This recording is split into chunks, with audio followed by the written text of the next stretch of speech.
We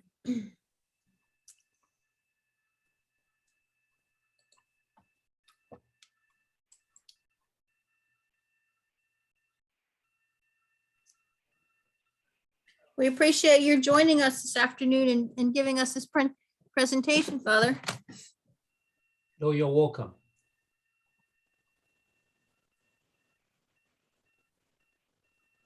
It's being recorded. So sometimes, especially on a Sunday afternoon, folks have a hard time signing on at this time of day, but we usually get about 70 folks that will go in and view it. So be patient with us if there aren't a whole lot of people live. Not a problem. Where 3 or 4 are gathered.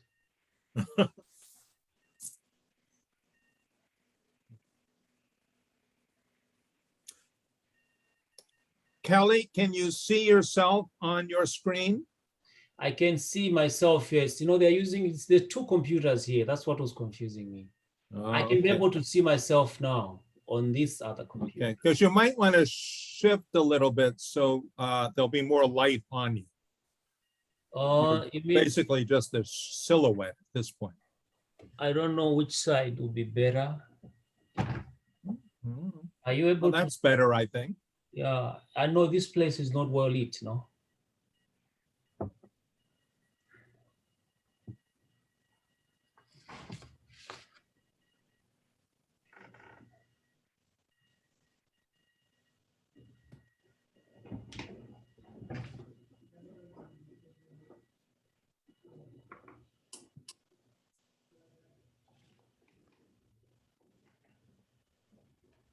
Thank you.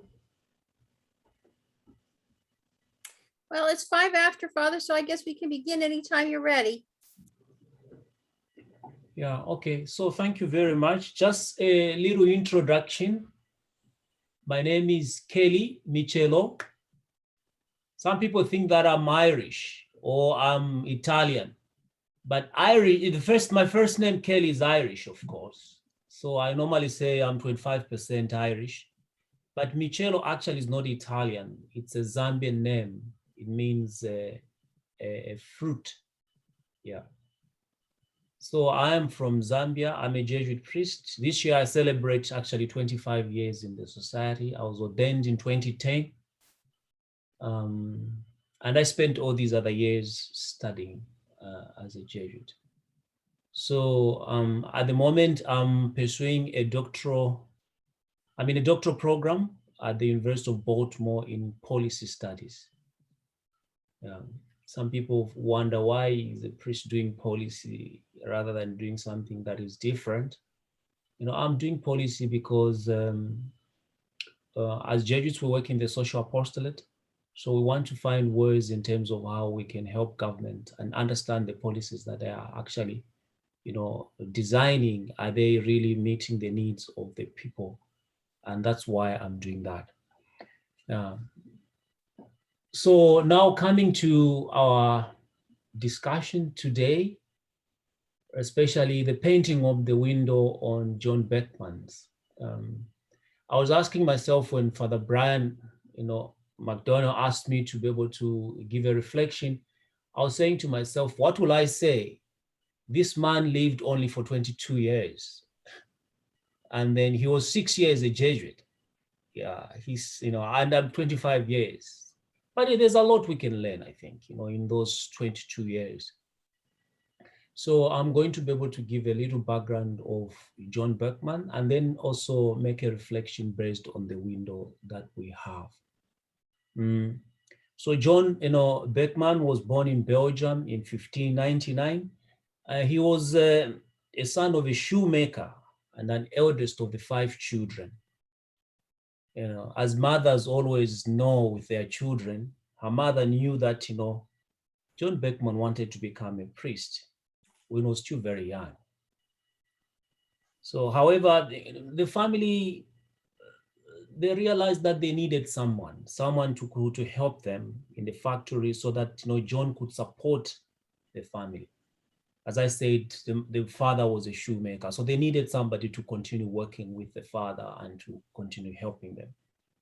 So what John Berchman did, he obeyed the father, and because what they were getting from making shoes was not enough, it means that actually they were sliding slowly into poverty, and they could not cope with the family demands that come because they didn't have much income.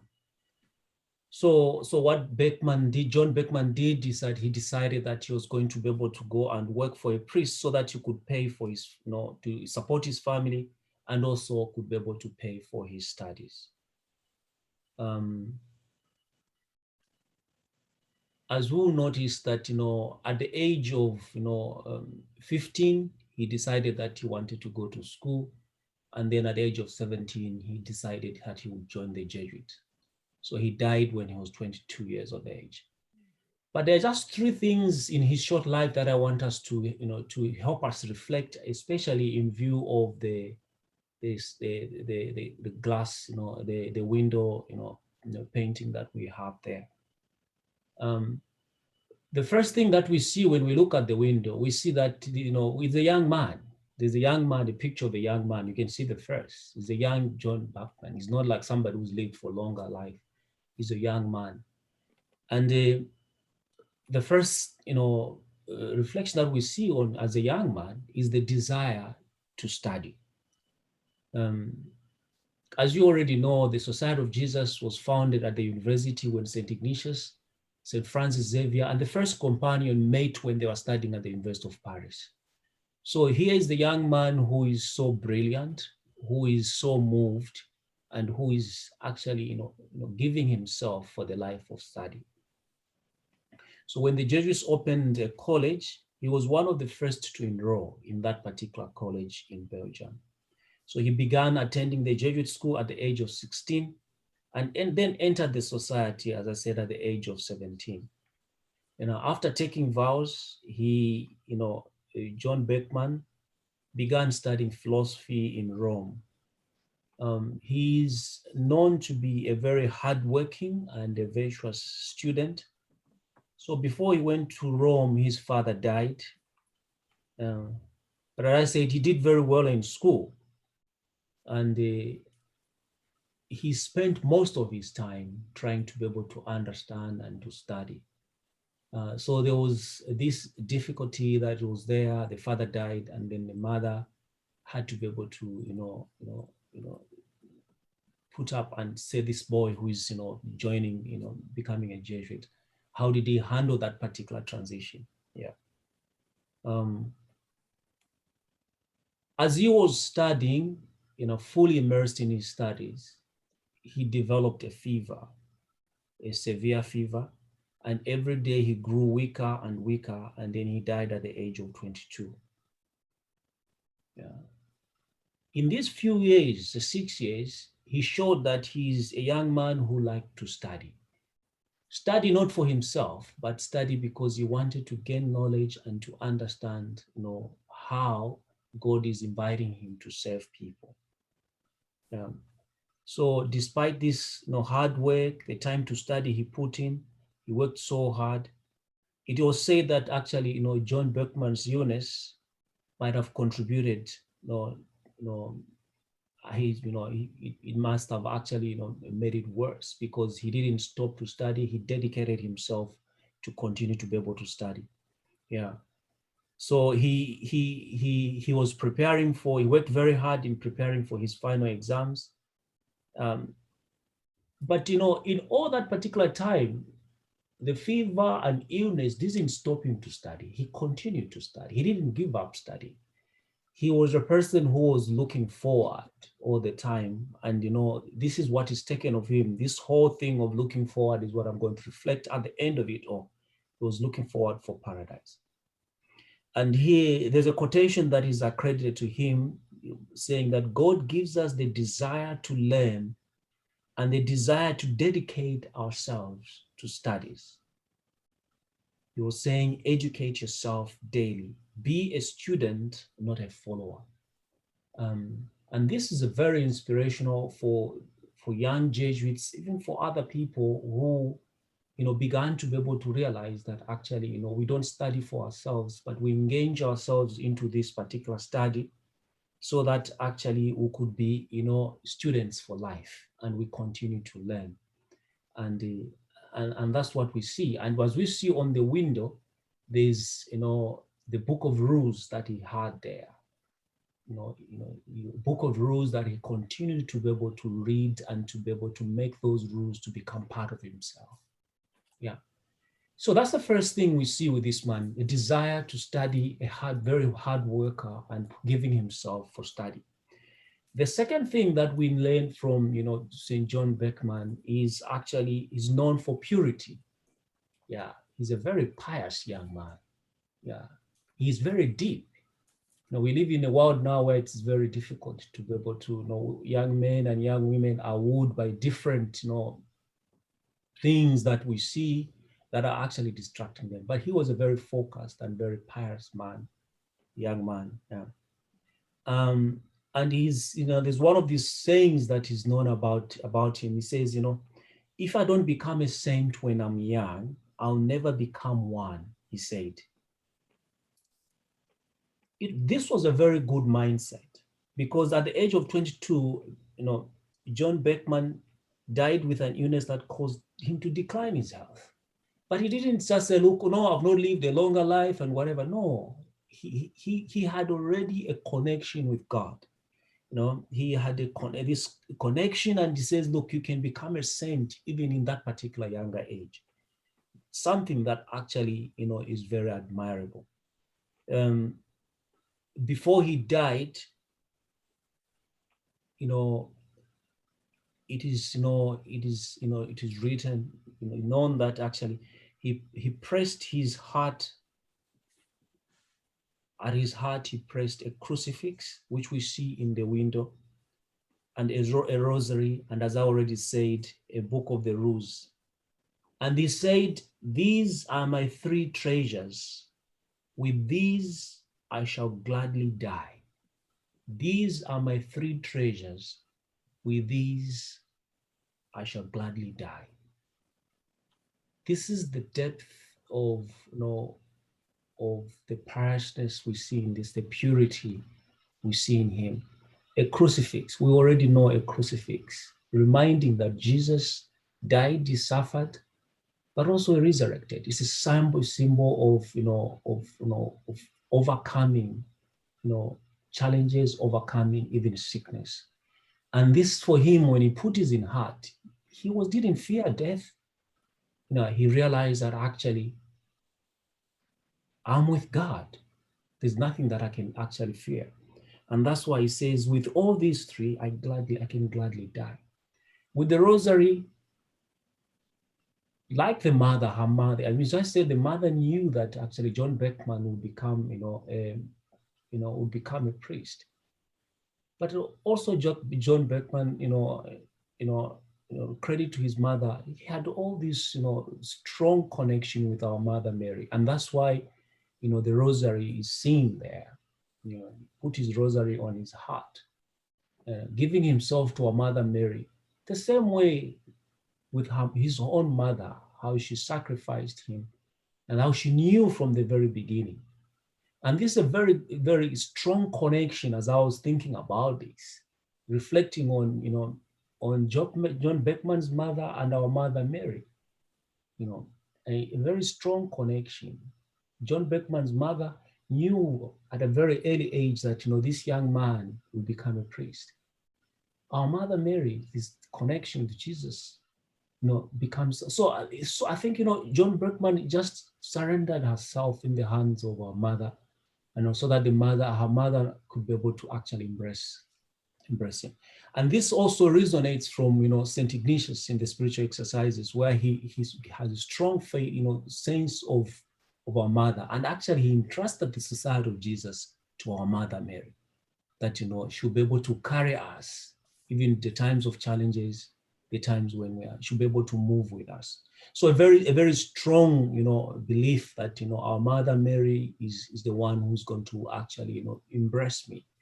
And I think he must have been reflecting more seriously over this, looking at how Jesus himself journeyed with the mother, And, our mother, Jesus telling the mother that he is your son, and, entrusting, the son, the other son, to our mother. And so I think he took it very seriously that, I'm in the hands of my mother Mary, and becomes more meaningful.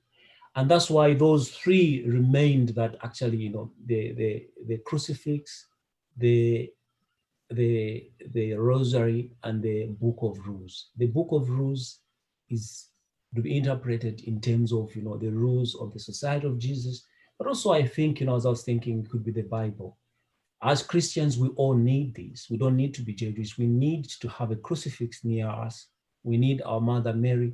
We need the Bible to continuously, inform us, reveal to us these mysteries and come more closer to Jesus. I think this is what we see from this pious young man. And I would wish actually all young men, young women, would be able to think and reflect and emulate this young man. But also many Christians will be able to see that it doesn't need to be able to take age or whatever time. How can we become pious people? How can we become a saint? That's what he's saying. The third thing that we see we can learn at the short life of this young man is that, he had a lot of humor. Yeah, and that's a gift, to be very humorous, because God himself is humorous. In a more difficult world with a lot of challenges, sometimes it's very hard to become humorous and to be able to laugh. It has been said that, before John Berchman died at his death, at the bed that he was before he died, one of the doctors who was treating him with expensive wine and was just rubbing John Berchman's, was rubbing him with that wine. And, in reply to that doctor, John Buckman says, it is a good thing that such an expensive illness won't last long. It's a good thing that such an expensive illness won't last long. For him, this life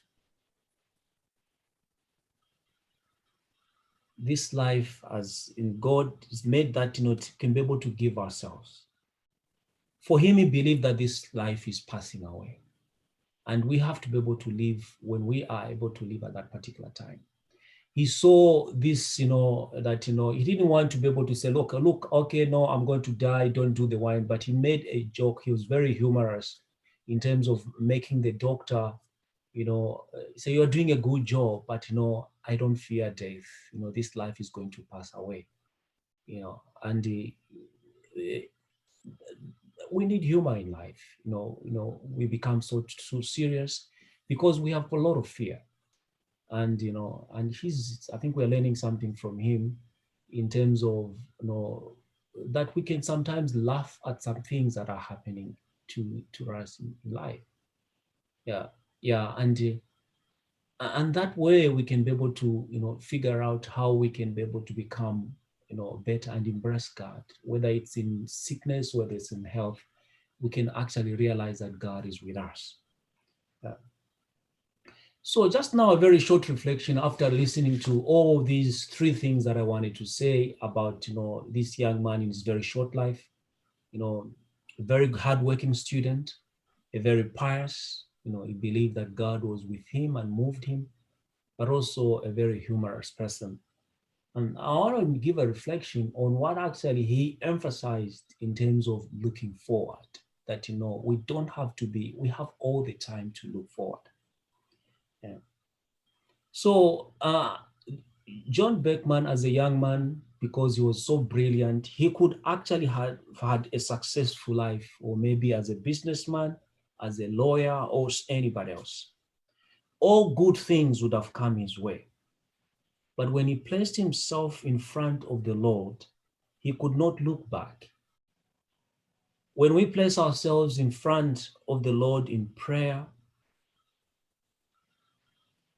when we place ourselves the same way John Buckman did, he felt guided to give himself as a member of Jesus.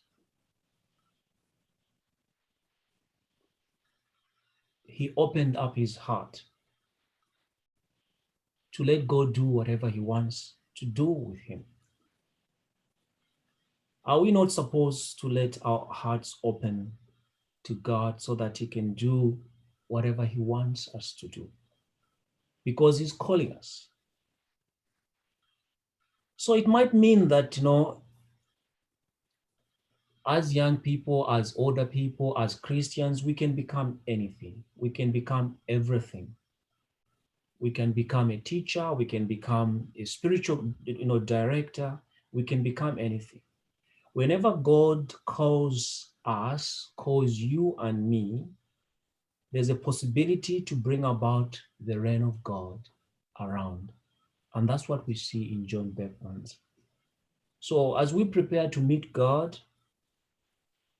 at the end of our lives, each one of us has a fundamental option between two ways of living. We can either choose the pursuit of wealth and power and all what is in the world, or we can as well choose to imitate Jesus in selfless love and service. And that's what we see in John Buckman, the invitation of this selfless love. When John Berchman first this option as well, he put it in this way.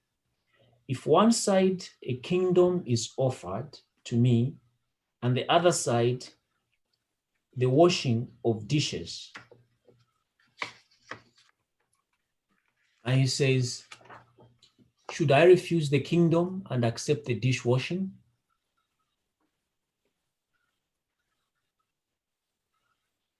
He says, I'll choose the dishwashing.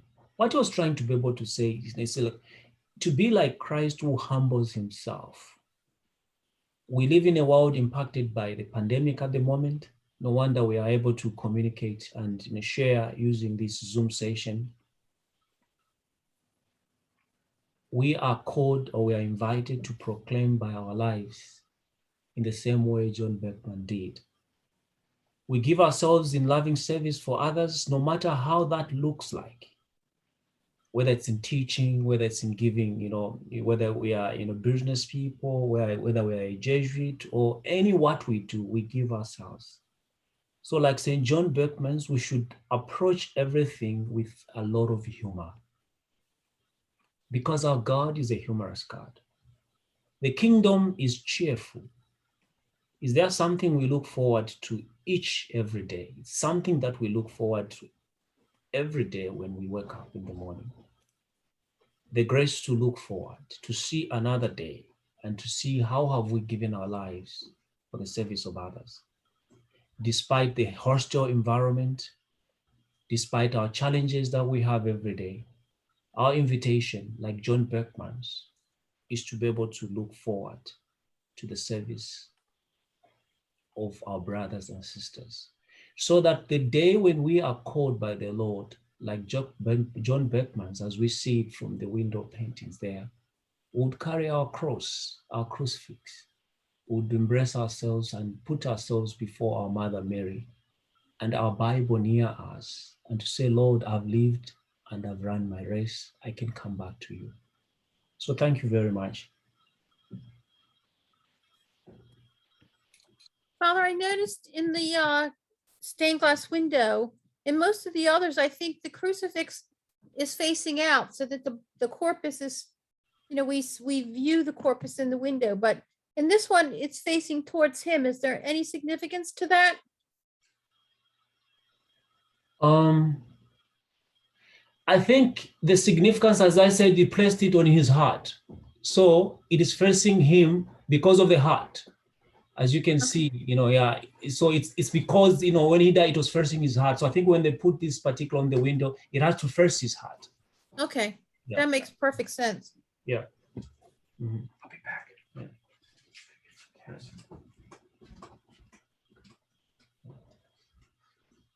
Kelly, this is a kind of unusual saint in that he didn't do any heroic deeds. Mm-hmm. It's just that the Jesuits who were with him for those few years were so convinced that he was a saint. Have you run into that before? Yeah, they were convinced because of those 6 years. They saw, I mean, as I say, that's why the piracy comes in. I mean, they found him to be a very deep person. Yeah. And it doesn't mean that you need to be a number of years in the society, you need to be a number of years. They just could see this young man who is extraordinary. He's moved and driven by something that is larger than him. Yeah, yeah. Yeah, I was curious about that too. It's, you know, he had such a short life, and how much interaction was it only with the Jesuits, or was it with any people or writings? What was all of it? Sorry, would you repeat? I didn't get that one. I'm curious to see, I wondered, because he had such a short life, did he have interaction with other people other than the Jesuits? We are not told that, because he was studying, he was a student. Yes. Yeah, so we are not told the life of the interaction with his fellow students. That one is not fair. Or what we are told, he worked very hard, and that's why, you know, they're alleging that actually, you know, in the view of some people, you know, that, you know, he studied so hard that actually his studies might have contributed to increase to the, you know, fever that he had that took his life. No. Okay, thanks. Yeah. The picture, the actual window, his face looks like he is pious. That it's almost like angelic, kind of young angel that you would get a picture of. Yeah. Yeah. Well, he certainly had some striking sayings. They show up on the back of the religious card we made for the parishioners. And they're very pithy. They were good. I read them. Yeah. Is he the youngest Jesuit saint? No, I think Kostka should be younger, isn't it, Brian? Okay. I don't know. That was my reaction. If there's anyone who would be younger, it would be Stanislaus Kostka. Okay. Because Kostka is the patron saint for the novices. So I would imagine, he died as a novice, you know, in the novice. So I would imagine if he was younger, he would have been the patron saint for the novices. But I do remember when in the novitiate, you know, Kostka was the saint for the novices. No. Okay. Yeah. But just striking me as Bernadette was talking, that, you know, his face looks that he's really pious. Mm-hmm. But, you know, the combination of being pious and being humorous, it's wonderful. Yeah. That, you know, you can be very pious, but there's humor in it. And that for me gives a very different view. It's like people don't have to see me like I'm all the time like this, but I can be a humorous person. Mm. And for me, when I was reading, it struck me how you could be humorous to this doctor in that way, you know. Yeah. But in a more saintly way, you know. Yeah. It's hard to be humorous when you're sick, that's for sure. Yeah, for sure, it's true. Yeah. Thank you. Well, I appreciate all your comments and really having a better understanding of what's pictured in there and what it meant to him in terms of his relationship with Mary and the 3 things that he held to his heart, you know, as he was dying. So thank you very much. You're welcome. Well, we have some sunshine here finally. I hope you're getting that over in Centerville also, Kelly. Yeah, not really, but we'll be starting off soon, shortly from here. So we'll probably enjoy the sunshine when we are there. Yeah. Okay. Yeah. Well, thanks so much. This has been great. Thank you for having me, and, you know, and thank you for this series you are having, trying to help the parishioners, you know, come to more and more understand, you know, the saints that are on these window glasses. Yeah. Well, thank you, and come see us at Woodstock sometime. I'll make some time. Thank you. Okay, then. Yeah. Take care. Okay, thanks. See you God this bless. evening. Thank you all. Good evening. Mm.